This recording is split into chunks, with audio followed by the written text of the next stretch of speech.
Hello, everybody. Welcome to TEDx. TEDx, finally. We'll start now. Um, so, let's start with a simple visualization exercise. If we could just shut our eyes for 30 seconds and just imagine the Taj Mahal, the grandness of it, the size, the width. Big, isn't it? Now, if we could just imagine one person standing outside the Taj Mahal and just opening up a bottle of water and having it. Let's build a little further on this.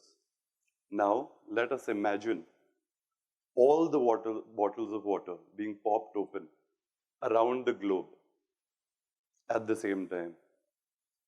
The numbers are frightening. Per minute, we open up 1.2 million bottles of water globally. This is enough to drown the Taj Mahal in under 2 hours. That, my friends, is the seriousness of this issue. With that, I get to my introduction. My name is Gurashish Sahni. I'm the co-founder at ReCircle, a waste management turned resource recovery enterprise. When I talk about waste management, raises a few doubts here. Management of waste specifically, is waste really being managed in this country? When we talk about waste, all that comes into our mind is the umpteen amount of negative press that plastic waste and waste in India has been getting. But that's something that we decided at ReCircle to take head on. We decided to fight this challenge. And let me tell you this, we have been able to, with the help of 2,200 Safai Sathis, that's mere 2,200 Safai Sathis, tackle 41,000 tons of waste in 102 cities, gram panchayats, and villages across India. And this, my friends, is just the beginning. Also, I don't want to waste your time today on boring facts and numbers that will just help me pat my back, but to leave you with something that you can take behind, a takeaway from this. So let's get started with my topic for today. That's redesigning the world for sustainability. Let's talk about climate change. Do we think climate change is real? If you don't, then meet me at backstage, buddy. But so climate change, we all believe is real, right? It's a problem. Glaciers are melting. Temperatures are rising. Species are getting extinct from this planet every year. In fact, our own species, the over-smart human race, is on the brink of self-destruction. But is there something we can't do about it? There is a science to it. So on your screen right here, you see a delicate piece of triple layered chocolate cake, yummy, and a broccoli. If I could ask you guys, what would you choose given an option? What would it be? Most of you here would say chocolate cake. I think it is the obvious choice. It is also obvious as per scientists.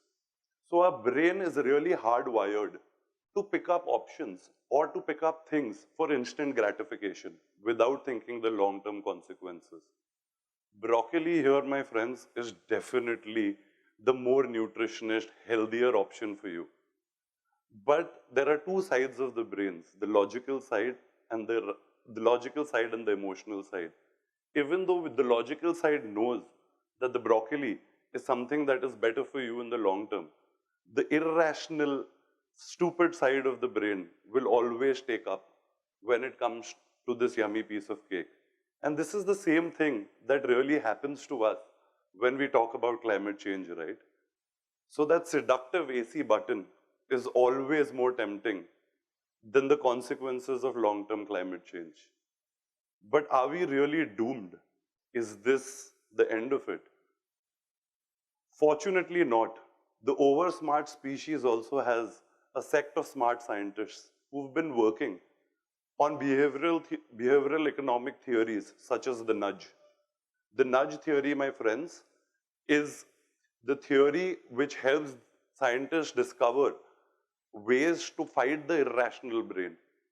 It's been used in multiple use cases, right from public transport issues to even climate change. One of the important nudges that have been used in climate change are sustainability written on packaging, or the packaging that we get. So use of materials in terms of monolayers over multi-layers, just a recycling logo behind, refillable packaging, even the ziplocs that we get that help us to purchase bigger sizes and ziplock it later on. These are all simple nudges that are being defined by behavioral economics students and scientists around the world. Now let's get to a little more, now let's deep dive into this a little more. Let's talk about materials. Cash is always king, right? So when materials are discussed, most of the conversations in boardrooms end up at the balance sheet.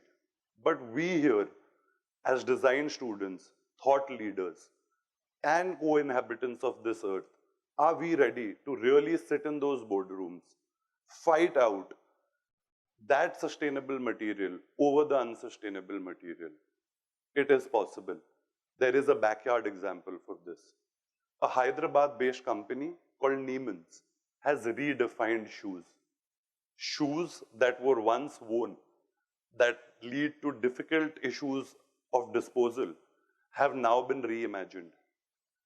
These same shoes are now made out of merino wool, recycled cotton, and even recycled plastic bottles. But does this come at the cost of growth? I wouldn't say so. This company claims to have grown 21x in 2 years. So the time is here really. Also, when I was talking about the issues of non-disposing of waste, America, my friends, disposes 300 million pairs of shoes every year. So by the time you enter this graduate school and walk out with this lovely degree that you're working for, that is 4 years, America would have thrown over 1.2 billion pairs of shoes already. And also, that Rajput king, the fancy sneakers he wore, if they were still to be found, they'd be somewhere in the landfill. Something for treasures, huh? But are materials only being discussed at smaller case examples like Neiman's? It's not. A fun fact, guys. Sprite, who built a legacy for 60 years, an identification, a relevance with this refreshing green bottle, has finally decided to move from their refreshing green bottle to a clear bottle. They've put their business for 60 years online, their legacy for 60 years online. For what? Only for sustainability and for the environment. Are we ready to redesign our lives and futures together? This was one of the easiest piece that I had to write.